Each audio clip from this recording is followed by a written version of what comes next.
आजकल हर दूसरे इंसान को ज़ुकाम का मसला दरपेश है। तो सर्दियाँ, ज़ुकाम इनका बड़ा गहरा ताल्लुक है। तो काफ़ी मरीज़ कह रहे हैं डॉक्टर साहब ये क्यों मसला बन रहा है? हर दूसरे बंदे को ज़ुकाम क्यों हो रहा है? इसकी क्या वजूहात हैं? इससे हम कैसे बच सकते हैं? बग़ैर दवाई के, बग़ैर डॉक्टर के हम कैसे ज़ुकाम को ठीक कर सकते हैं? तो जो सबसे कॉमन काज़ है ज़ुकाम की सर्दियों में वो वायरल इन्फेक्शन है। जैसे कि राइनो वायरस है या इन्फ्लुएंज़ा वायरस है, उसकी वजह से होता है। सर्दियों में हवा खुश्क और ठंडी होती है, जिसकी वजह से नाक की जो झिल्ली है, नेज़ल लाइनिंग आपकी खुश्क हो जाती है, तो वायरस आसानी से दाखिल होकर इन्फेक्शन कर सकता है। बंद जगहों में रहना, जब क्लोज स्पेसेस में रहते हैं तो उसकी वजह से जब एक ही कमरे के अंदर लोग रहते हैं, वेंटिलेशन कम हो जाती है। एक शख्स के छींकने से, खांसने से वो जरासीम पूरे कमरे में फैल जाते हैं। और इसके अलावा जो है बाकी भी मुतासिर होंगे इससे। जो आपका इम्यून सिस्टम है, मुदाफ़ियती निज़ाम है, क़ुव्वत मुदाफ़ियत, वो आपकी सर्दियों में थोड़ी कम होती है। सर्द मौसम में नींद की कमी की वजह से, धूप की कमी की वजह से, विटामिन डी की कमी की वजह से आपका इम्यून सिस्टम वीक होता है। तो जैसे थोड़े से जरासीम हमलावर होते हैं तो आप फ़ौरी इसका शिकार हो जाते हैं। तो ज़ुकाम से बचाव के क्या आसान तरीके हैं, अमल करके हम ज़ुकाम से बच सकते हैं। नंबर 1, रोज़ाना कुछ देर धूप लाज़मी लें ताकि विटामिन डी आपका पूरा हो और क़ुव्वत मुदाफ़ियत आपकी मज़बूत हो जाए।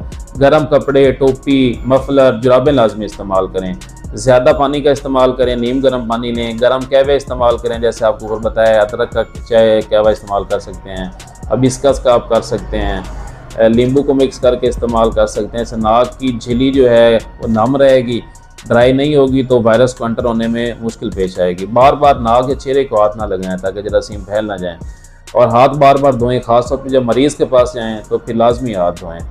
और नींबू, शहद और अदरक का कहवा जो है वो बहुत ज़्यादा मुफीद साबित हो सकता है।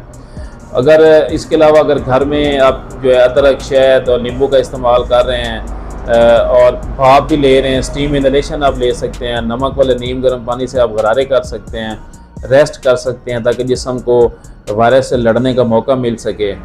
तो अगर दवाई कौन सी इस्तेमाल करें, अगर आपको ज़ुकाम होता है तो पैरासीटामोल का इस्तेमाल कर सकते हैं, एंटी एलर्जिक ले सकते हैं, नेज़ल स्प्रे का इस्तेमाल कर सकते हैं अगर नाक बहुत ज़्यादा बंद है। लेकिन अगर आपको 3 दिन से ज़्यादा बुखार है, गले या सीने में शदीद दर्द हो रहा है, सांस लेने में दुश्वारी हो रही है, बलगम या नाक से पीला या सब्ज़ मवाद आ रहा है, तो फिर अपने करीबी डॉक्टर से लाजमी रब्ता करें और उनसे अगर डॉक्टर प्रिस्क्राइब करे तो फिर एंटीबायोटिक का इस्तेमाल करें। ख़ुद से एंटीबायोटिक का इस्तेमाल ना करें, इससे आपके अंदर एंटीबायोटिक रेजिस्टेंस डेवलप हो जाएगी। अल्लाह ना करे कल को आपको टाइफाइड होता है, नमूनिया होता है, कोई बड़ी बीमारी का शिकार होते हैं। तो ये दवाइयाँ जो आपने इनके बगैर ही आप ठीक हो सकते हैं, तो वो इस्तेमाल करने की वजह से बड़ी बीमारियों से भी लड़ने में आपको मुश्किल पेश आ रही होगी। तो ख़ुद को महफूज रखें, घर के अंदर रहें, सफ़र कम करें, शहद का इस्तेमाल करें, नीम गर्म पानी लें, ड्राई फ्रूट्स लें और अच्छी सर्दियाँ गुजारें।